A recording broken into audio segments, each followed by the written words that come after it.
अस्सलाम वालेकुम dear student, welcome back to my YouTube channel शादे फिजी एकेडमी। डियर स्टूडेंट, आज का बहुत इंपॉर्टेंट टॉपिक डिस्कस करते हैं हम, वो है टाइम ऑफ फ्लाइट के बारे में। और इस टॉपिक से बहुत ज़्यादा एमसीक्यूज आती है एमडीकेट टेस्ट में।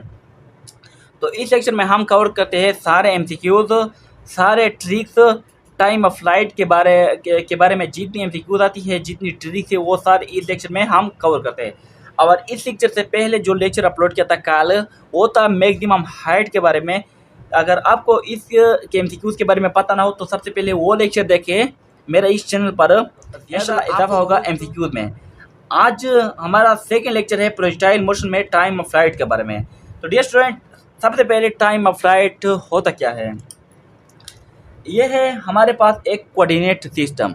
जब हम इस कोऑर्डिनेट सिस्टम में इस ओरिजिन से एक बॉडी को प्रोजेक्ट करते हैं, यानी प्रोजेक्ट करते हैं यहाँ से पॉइंट ऑफ प्रोजेक्शन से, तो वो इस तरह मोशन कवर करता है और यहाँ अगेन इस ग्राउंड से टकराते हैं। जब वो इस पॉइंट पर आते हैं यानी टारगेट पॉइंट पर, तो इसी दौरान यानी पॉइंट ऑफ प्रोजेक्शन से लेकर टारगेट पॉइंट तक इस रास्ते में जितना टाइम इस बॉडी पर गुजरता है, तो इसी टाइम को हम सिंपली कहते हैं टाइम ऑफ फ्लाइट, यानी फ्लाइट का टाइम एक प्रोजेक्टाइल का।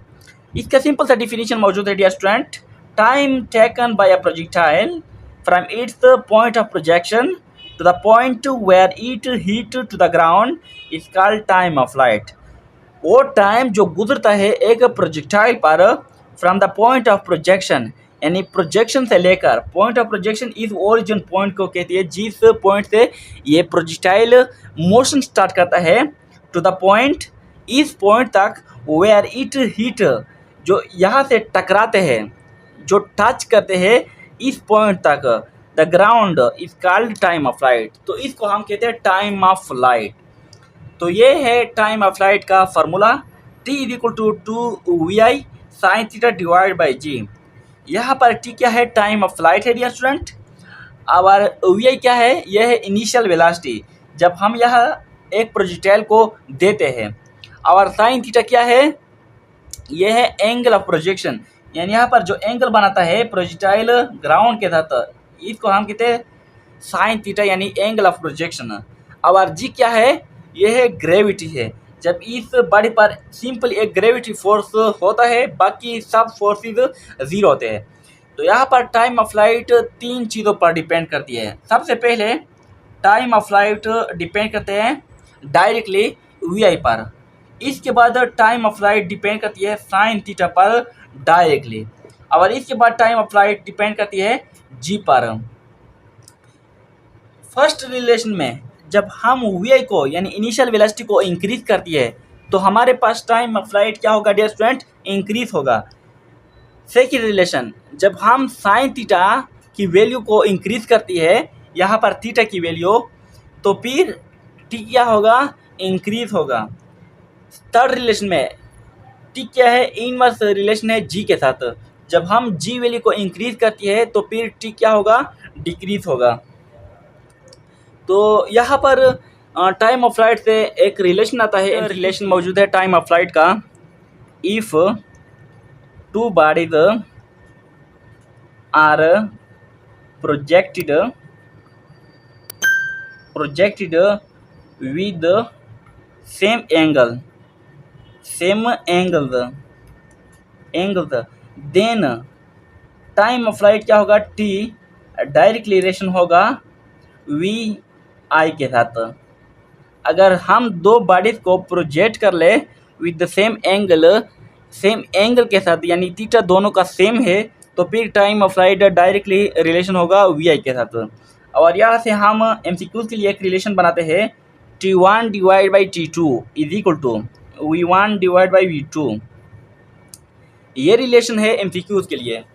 तो इस रिलेशन के जरिए हम वो एमसीक्यू सॉल्व कर सकते हैं जब हमारे पास दो बॉडी थे और दोनों को हम सेम एंगल से थ्रू किया, यानी पेंग दिया, प्रोजेक्ट किया। तो हम इस रिलेशन से T1 भी मालूम कर सकते हैं, T2 भी मालूम कर सकते हैं, V1 भी मालूम कर सकते हैं, V2 भी मालूम कर सकते हैं। सेकेंड रिलेशन डियर स्टूडेंट मौजूद है टाइम ऑफ फ्लाइट के बारे में। If two bodies are projected PROJECTED projected, यानी हम दो बॉडी को जब प्रोजेक्ट करते हैं विद सेम स्पीड के साथ जब हम दो बॉडी को प्रोजेक्ट करती है तो फिर T directly proportional to sine theta, time of flight का डायरेक्ट रिलेशन होगा साइन थीटा के साथ। अब यहाँ से T1 divide by T2 is equal to sine theta 1 divide by sine theta 2 relation बनता है किसके लिए? टाइम ऑफ फ्लाइट के एमसीक्यूज के लिए। तो ये रिलेशन हम कब इस्तेमाल करते हैं? जब हमारे पास दो बॉडीज है और दोनों का एंगल क्या है? सेम है, साइन थीटा सेम है। तो फिर इसके ज़रिए हम फर्स्ट बॉडी का T1 भी मालूम कर सकते हैं अगर ये तीनों गिवन हो। सेकेंड बॉडी का T भी मालूम कर सकते हैं, टाइम ऑफ फ्लाइट, जब आपके पास ये तीन वैल्यू गिवन हो। हम यहाँ से फर्स्ट बॉडी का एंगल ऑफ प्रोजेक्शन भी मालूम करते हैं साइन थीटा 1, और बिल्कुल इसी तरह इस फार्मूले से साइन थीटा 2 भी मालूम कर सकते हैं टाइम ऑफ फ्लाइट के लिए। तो डियर स्टूडेंट, ये थे दो important relation time of flight के बारे में, इनको नोट कर ले। तो हम चलते हैं नेक्स्ट एमसीक्यूज की तरफ। सबसे पहला जो एमसीक्यूज टाइम ऑफ फ्लाइट के बारे में है वो है the time of flight of a projectile is maximum when the angle of projection is. Time of flight of a projectile maximum है, सबसे ज़्यादा है जब द एंगल ऑफ प्रोजेक्शन, तो एंगल ऑफ प्रोजेक्शन क्या होगा कि हमारे पास टाइम ऑफ फ्लाइट ज़्यादा हो। तो इसके लिए हम इस्तेमाल करते हैं टाइम ऑफ फ्लाइट का formula T = 2VI sine theta divide by G। यहाँ पर टाइम का रिलेशन है एंगल के साथ, तो T डायरेक्टली प्रोपोर्शनल होगा एंगल थीटा यानी साइन थीटा के साथ। तो साइन का वो एंगल बताए जिस पर साइन थीटा आपको मैक्सिमम वैल्यू देता हो। तो साइन 90, ये आपको पता होगा कि साइन 90 हमें देता है 1, यानी साइन 90 का मैक्सिमम वैल्यू क्या है? 1 है। तो यहाँ पर जब हम 90 पुट कर दे तो इसका मतलब ये है कि टाइम ऑफ फ्लाइट ज़्यादा होगा इस प्रोजेक्टाइल का। तो यहाँ पर एंगल 90 इज करेक्ट। जब हम यहाँ पर 90 पुट कर ले इस फार्मूले में तो T = 2VI divide by G, और साइन 90 का है वैल्यू 1। तो यहाँ पर T = 2VI divide by G, ये है maximum value of time of flight. तो एंगल 90 पर हमें मैक्सिमम वैल्यू देता है। तो मौजूद है dear student, a projectile is projected with the same speed at angles 30 degree and 60 degree, then the ratio of their time of flight is। हमारे पास to projectile है, दोनों का स्पीड क्या है? सेम है, यानी सेम स्पीड से हम इसको प्रोजेक्ट करते हैं। At angle, first projectile angle बनाता है 30 डिग्री एंड सेकंड बनाता है 60 degree. Then the ratio of their time period, तो टाइम ऑफ फ्लाइट के दरमियान जो रेशियो है इन दो प्रोजेक्टाइल का वो फाइंड कर ले। तो इसके लिए हम इस्तेमाल करते हैं रिलेशन। अगर स्पीड सेम हो तो फिर टाइम ऑफ फ्लाइट का एंगल के साथ जो रिलेशन है वो है T1 डिवाइड बाई T2। ये इससे पहले मैंने डिस्कस भी किया है, sine theta 1 divide by sine theta 2। यहाँ पर थीटा 1 की वैल्यू गिवन है, साइन थीटा 1 क्या है? 30 degree divide by sine theta 2 क्या है? 60 डिग्री। तो T1 divide by T2 is equal to sine 30 हमें वैल्यू देता है 1 डिवाइड बाई 2 डिवाइडेड साइन 60 हमें देता है वैल्यू 3√2 डिवाइड बाई 2। अगर यहाँ 1 डिवाइड बाई 2 इसे डिवीजन को हम मल्टीप्लिकेशन में कन्वर्ट करें, यहाँ पर हम मल्टीप्लिकेशन लिखे तो नीचे जो वैल्यू है इस डिवीजन से ये आपस में चेंज होगा, यानी 3² ऊपर होगा और 2 नीचे होगा। सॉरी,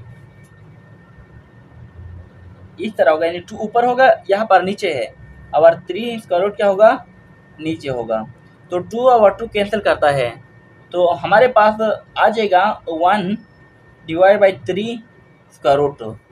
तो ये है टाइम ऑफ फ्लाइट के दरमियान रेशियो इन दो प्रोजेक्टाइल का। तो यहाँ पर करेक्ट ऑप्शन क्यों है dear student, D is correct option. इस एमसीक्यू को नोट करें। तो चलते हैं नेक्स्ट एमसीक्यूज की तरफ। नेक्स्ट एमसीक्यू मौजूद है, two projectiles are projected with the same angle but initial velocity are in the ratio 3:5, then the ratio of their time of flight will be। हमारे पास टू प्रोजेक्टाइल है, दो projectile है, इन दो को हम प्रोजेक्ट करते हैं विद द सेम एंगल, दो एंगल के साथ, या और दो एंगल क्या है, सेम एंगल के साथ हम इनको प्रोजेक्ट करते हैं। But their initial velocity are, इनकी दो जो इनिशियल वेलोसिटी है वो है 3:5 है। तो इनका जो टाइम ऑफ फ्लाइट के दरमियान रेशियो है वो फाइंड करें। तो यहाँ पर हमें पता है टाइम ऑफ फ्लाइट में कि T directly proportional to V, यानी इनिशियल वेलोसिटी के साथ। तो यहाँ पर रिलेशन बनता है T1 divide by T2 is equal to VI1 VI2, ये रिलेशन। यहाँ पर V1 कितना है, 3 है, और V2 कितना है, 5 है। 3.5 रेशियो है इनकी इनिशियल वेलोसिटी में, और टाइम क्या है, डायरेक्टली प्रोपोर्शनल है इनिशियल वेलोसिटी के साथ। तो यही वैल्यू टाइम ऑफ फ्लाइट के दरमियान भी होगा, यानी 3:5 ratio T1 divide by T2 के दरमियान भी होगा। तो यहाँ पर करेक्ट ऑप्शन डी स्टूडेंट मौजूद है, बी ऑप्शन इज करेक्ट। इतना सिंपल सा एमसीक्यूज, और कभी कभार बहुत से स्टूडेंट इस एमसीक्यूज को गलत भी कर देते हैं। डियर स्टूडेंट, हम चलते हैं नेक्स्ट एमसीक्यूज की तरफ। इस एमसीक्यूज को नोट करें। एमसीक्यूज मौजूद है, a missile is fired with the speed of 98 metre पर second at 30 degree with the horizontal line, then the missile is airborne for। ये हमारे पास एक मिसाइल है जिसको हम फेंकते हैं यानी प्रोजेक्ट करते हैं 98 मीटर पर सेकेंड स्पीड से और 30 एंगल के साथ with horizontal, then the missile air is born. तो इस मिसाइल पर कितना टाइम होगा यानी गुजरा होगा टाइम ऑफ फ्लाइट। तो यहाँ पर हम इस्तेमाल करते हैं टाइम ऑफ फ्लाइट का formula T equal to 2VI sine theta divide by G। यहाँ पर 2VI कितना है, 98 मीटर पर सेकेंड है, और इसके साथ साइन 30 डिवाइड बाई G की कीमत कितना है, 9.8 मीटर पर सेकेंड स्क्वायर। अगर इस फार्मूले में देखें, यहाँ पर रेशियो है 1 डिजिट के बाद, अगर इस रेशियो को आप ख़त्म करें तो सर यहाँ पर आपने 10 को मल्टीप्लाई करना है ऊपर की तरफ जब आप इस रेशियो को ख़त्म करते हैं। ओके डियर, ये है मैथमेटिक्स का रूल। तो यहाँ पर 98 और 98 कैंसिल होगा, और साइन थीटा का जो वैल्यू है साइन 30 का T equal to 1.2 sine 30 multiply 10 into metre पर सेकेंड, यहाँ पर होगा मीटर पर सेकेंड, और इस डिवीजन को हम मल्टीप्लिकेशन में कन्वर्ट करते हैं तो ये होगा second square divide by metre. तो 2 और 2 कैंसिल होगा, सेकेंड और 1 सेकेंड कैंसिल होगा, मीटर और मीटर कैंसिल होगा, तो T हमारे पास होगा सिर्फ 10 सेकेंड। तो यहाँ पर जो टाइम गुजरता है इस मिसाइल पर अपने टारगेट पहुँचने में, और वो है 10 सेकेंड। तो यहाँ पर करेक्ट ऑप्शन है 10 इज करेक्ट। इस तरह एमसीक्यूज आते हैं डियर स्टूडेंट एमटीकेट टेस्ट में। सिंपल होता है लेकिन इसमें कोई ना कोई लॉजिक मौजूद होता है। डियर स्टूडेंट, अगर आपको ये लेक्चर अच्छा लगा हो तो इस लेक्चर को लाइक कर ले, एक अच्छा सा कमेंट कर ले, क्योंकि आपका कमेंट में देखकर मुझे मोटिवेशन मिलता है। और इस चैनल को सब्सक्राइब कर ले। इंशाल्लाह हम मिलते हैं नेक्स्ट लेक्चर में। थैंक्स, अल्लाह हाफिज़।